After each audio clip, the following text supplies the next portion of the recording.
Hello and welcome back to another episode of Bedtime Stories. My name is Tracy and I'm your host. Tonight we are reading chapter 5 of The Gods of Mars by Edgar Rice Burroughs. That is book 2 in the John Carter of Mars series by the same author. It is firmly within the public domain and therefore I am safe from litigation. There should have been a ding. Oh yeah, I don't know how to do that. Okay, sorry. So before I start reading this chapter, I need to ask you a series of very serious queries. Have you gone pee in the potty yet? Have you brushed your teeth? Have you got your water next to the bed? Have you done your stretches?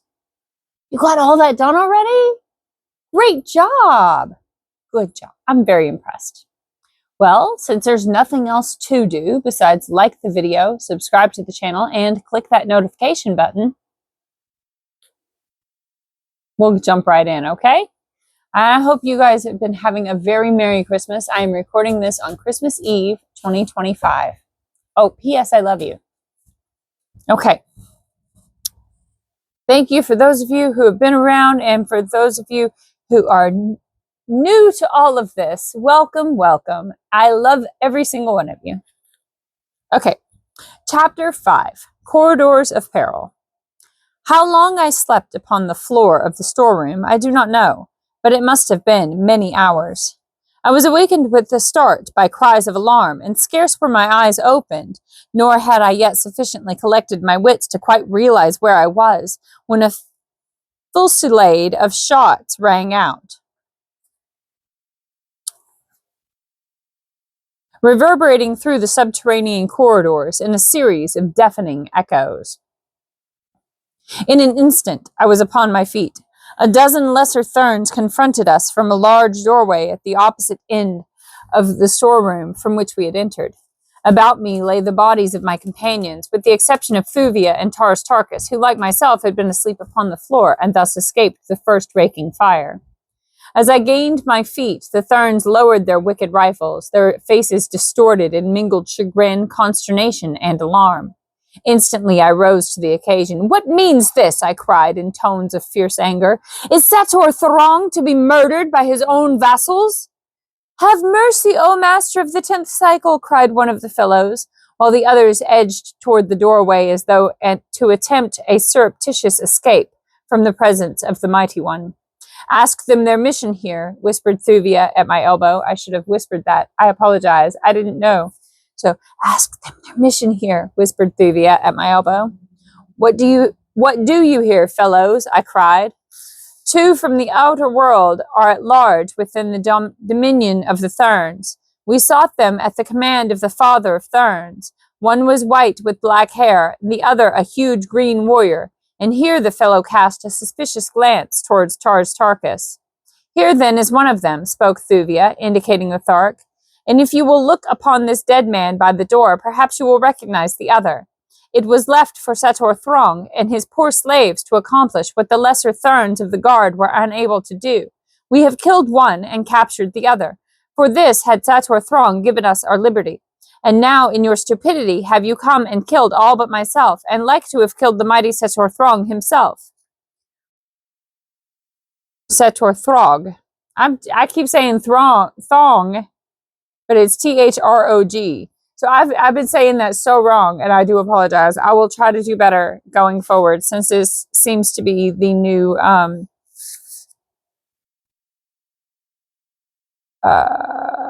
what's the word? Alias. Yeah, it's his new alias. The men looked very sheepish and very scared. Had they not better throw these bodies to the plant men and then return to their quarters, O mighty one? Asked Thuvia of me. "Yes, do as Thuvia bids you," I said. As the men picked up the bodies, I noticed that the one who stooped to gather up the late Sator Throng started at his closer scrutiny. As the men picked up the bodies, I noticed that the one who stooped to gather up the late Sator Throg started at as his closer scrutiny fell upon the upturned face. And then the fellow stole a furtive, sneaking glance in my direction from the corner of his eye. That he suspicioned something of the truth, I could have sworn, but that it was only a suspicion which he did not dare voice was evidenced by his silence. Again, as he bore the body from the room, he shot a quick but searching glance toward me, and then his eyes fell once more upon the bald and shiny dome of the dead man in his arms. The last fleeting glimpse that I obtained of his profile as he passed from my sight without the chamber revealed a cunning smile of triumph upon his lips. Only Tarkus, Thuvia, and I were left. The fatal marksmanship of the Therns has snatched from our companions whatever slender chance they had of gaining the perilous freedom of the world without. So soon as the last of the gruesome procession had disappeared, the girl urged us to take up our flight once more. She, too, had noted the questioning attitude of the Thern who had borne Setor Throg away. "It bodes no good for us, O Prince," she said. "For even though this fellow dared not chance accusing you in error, there be those above with power sufficient to demand a closer scrutiny, and that, Prince, would indeed prove fatal." I shrugged my shoulders. It seemed that in any event, the outcome of our plight must end in death. I was refreshed from my sleep, but still weak from loss of blood. My wounds were painful. No medicinal aid seemed possible. How I longed for the almost miraculous healing power of the strange salves and lotions of the green Martian women. In an hour they would have had me as new. I was discouraged. Never had a feeling of such utter hopelessness come over me in the face of danger. Then the long flowing yellow locks of the holy Thern, caught by some vagrant draught, blew about my face. Might they not still open the way of freedom? If we acted in time, might we not even yet escape before the general alarm was sounded? We could at least try. "What will the fellow do first, Thuvia?" I asked. "How long will it be before they may return for us?" He will go directly to the father of Therns, old Matai Shang. He may have to wait for an audience, but since he is very high among the lesser Therns, in fact, as a Thorian among them, it will not be long that Matai Shang will keep him waiting. Then, if the father of Therns puts credence in his story, another hour will see the galleries and chambers, the courts and gardens filled with searchers. What we do then must be done within an hour. What is the best way, Thuvia? The shortest way out of the celestial Hades. "Straight to the top of the cliffs, Prince," she replied, "and then through the gardens to the inner courts. From there our way will lie within the temples of the Therns, and across them to the outer court. Then the ramparts. Oh, Prince, it is hopeless. 10,000 warriors could not hew a way to liberty from out this awful place." Since the beginning of time, little by little, stone by stone, have the Therns been ever adding to the defenses of their stronghold. A continuous line of impregnable fortifications circles the outer slopes of the mountains of OTZ. Man, Burroughs really did not want us to be able to read this out loud, did he? It just made these things impossible, didn't he? It's just mean. Mr. Edgar, I have issue. Within the temples that lie behind the ramparts, 1,000,000 fighting men are ever ready. The courts and gardens are filled with slaves, with women, and with children. None could go a stone's throw without detection. If there is no other way, Thuvia, why dwell upon the difficulties of this? We must face them. "Can we not better make the attempt after dark?" asked Tarkus. "There would seem to be no chance by day. There would be a little better chance by night, but even then the ramparts are well guarded, possibly better than by day. There are fewer abroad in the courts and gardens, though," said Thuvia. "What is the hour?" I asked. It was midnight when you released me from my chains, said Thuvia. 2 hours later we reached the storeroom. There you slept for 14 hours. It must now be nearly sundown again. Come, we will go to some nearby window in the cliff and make sure." So saying, she led the way through the winding corridors until at a sudden turn we came upon an opening which overlooked the Valley Dor. At our right, the sun was setting, a huge red orb below the western range of oats. A little below us stood the holy Thurn on watch upon his balcony. His scarlet robe of office was pulled tightly about him in anticipation of the cold that comes so suddenly with darkness as the sun sets. So rare is the atmosphere of Mars that it absorbs very little heat from the sun. During the daylight hours, it is always extremely hot. At night, it is intensely cold.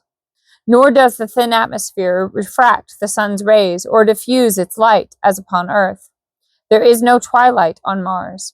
When the great orb of day disappears beneath the horizon, the effect is precisely as that of extinguishing of a single lamp within a chamber. From brilliant light, you are plunged without warning into utter darkness. Then the moons come, the mysterious magic moons of Mars, hurtling like monster meteors low across the face of the planet. The declining sun lighted brilliantly the eastern banks of Chorus, the crimson sward, the gorgeous forest. Beneath the trees we saw feeding many herds of plant men. The adults stood aloft upon their toes and their mighty tails, their talons pruning every available leaf and twig.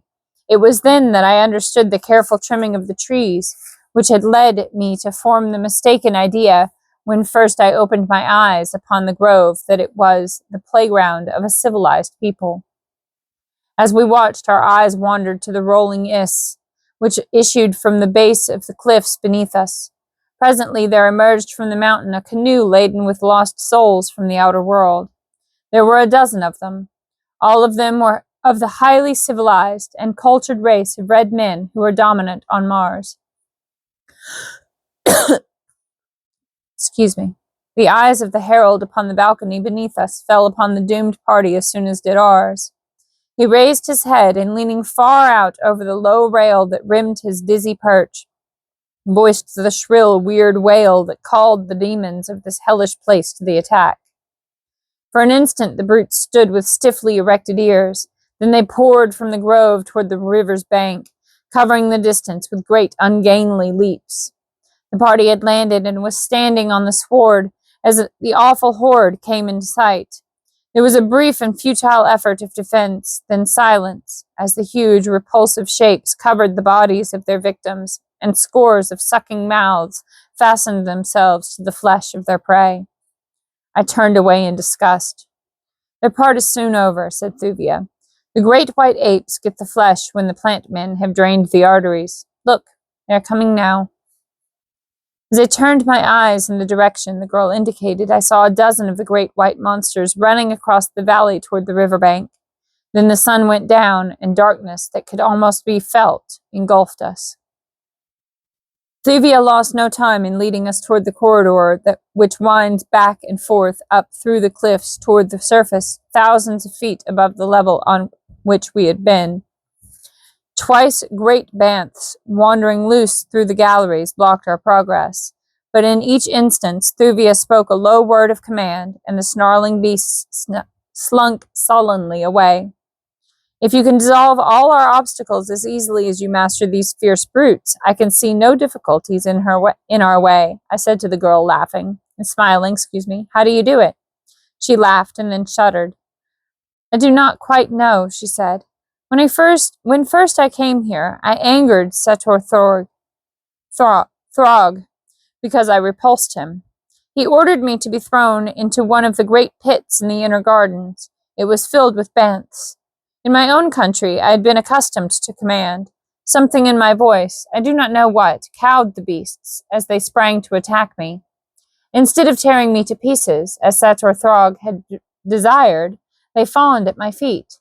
So greatly were Sator Throg and his friends amused by the sight that they kept me to train and handle the terrible creatures. I know them all by name. There are many of them wandering through these lower regions. They are the scavengers. Many prisoners die here in their chains. The banths solve the problem of sanitation, at least in this respect. In the gardens and temples above, they are kept in pits. The Therns fear them. It is because of the banths that they seldom venture below ground, except as their duties call them. An idea occurred to me, suggested by what Thuvia had just said. Why not take a number of banths and set them loose before us above ground? I asked. Thuvia laughed. It would distract attention from us, I am sure, she said. She commenced calling in a low sing-song voice that was half purr. She continued this as we wound our tedious way through the maze of subterranean passages and chambers. Presently, soft, padded feet sounded close behind us, and as I turned, I saw a pair of great green eyes shining in the dark shadows at our rear. From a diverging tunnel, a sinuous, tawny form crept stealthily toward us. Low growls and angry snarls assailed our ears on every side as we hastened on, and one by one the ferocious creatures answered the call of their mistress. She spoke a word to each as it joined us.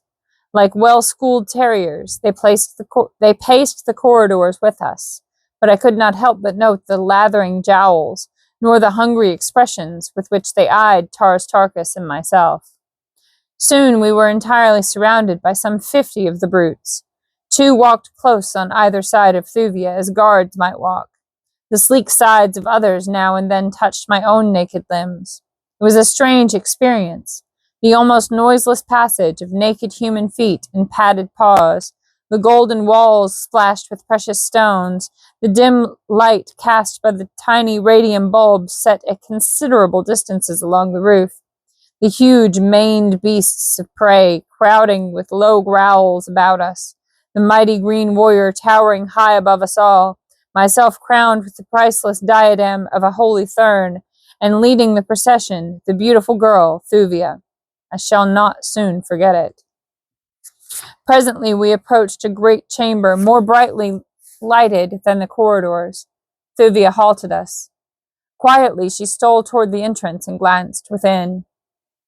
Then she motioned us to follow her.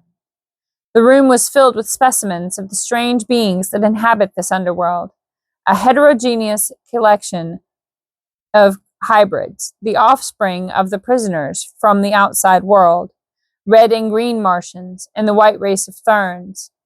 Constant confinement below ground had wrought odd freaks upon their skins.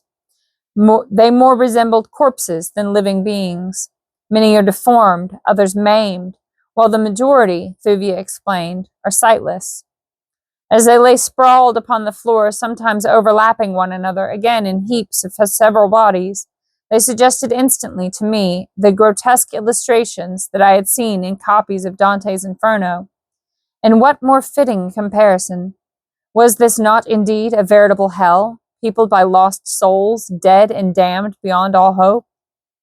Picking our way carefully, we threaded a winding path across the chamber, the great banths sniffing hungrily at this tempting prey spread before them in such tantalizing and defenseless profusion.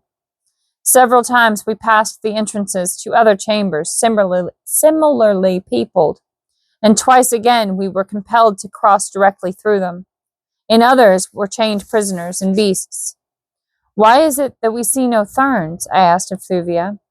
They seldom traverse the underworld at night, for then it is that the great banths prowl the dim corridors seeking their prey. The Therns fear the awful denizens of this cruel and hopeless world that they have fostered and allowed to grow beneath their feet. The prisoners even sometimes turn upon them and rend them. The Thern can never tell from what dark shadow an assassin might spring upon his back. By day it is different. Then the corridors and chambers are filled with guards passing to and fro. Slaves from the temples from above come by hundreds to the granaries and the storerooms. All is life then.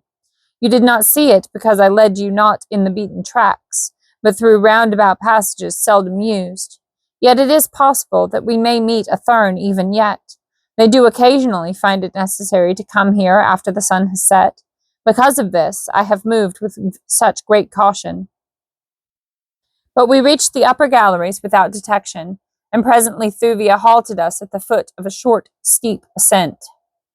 Above us, she said, is a doorway which opens onto the inner gardens. I have brought you thus far. From here on, for 4 miles to the outer ramparts, our way will be beset by countless dangers.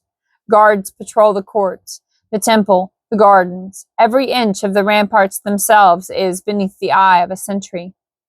I could not understand the necessity for such an enormous force of armed men about a spot so surrounded by mystery and superstition that not a soul upon Barsoom would have dared to approach it, even had they known its exact location. I questioned Thuvia, asking her what enemies the Tharns could fear in their impregnable fortress. Excuse me. We had reached the doorway now, and Thuvia was opening it. They fear the black pirates of Barsoom, O Prince, she said, from whom may our first ancestors preserve us. The door swung open. The smell of growing things greeted my nostrils.